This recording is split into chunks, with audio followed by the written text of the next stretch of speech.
পারেন না। এইরকম দেখায় আপনাদের।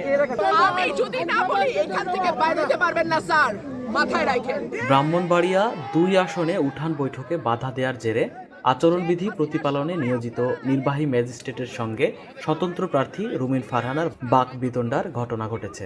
শনিবার বিকেলে সরাইল উপজেলার নোয়াগাঁও ইউনিয়নের ইসলামাবাদ গ্রামে এ ঘটনা ঘটে।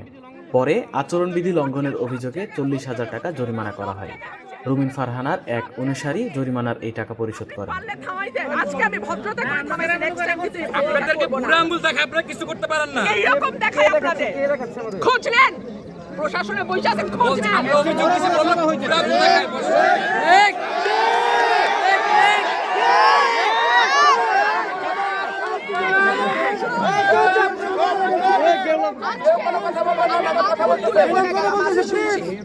ভবিষ্যতে শুনবো না।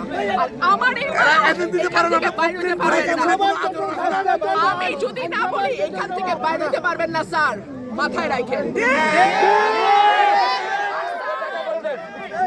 শেখ হাসিনার সময় আপনারা যাদের কথা এখন চলতেছেন তারা কানে ধইরা খাটের নিচে থাকতো স্যার। আমি রুমিন ফারহানা, কোনো দল লাগে না আমার।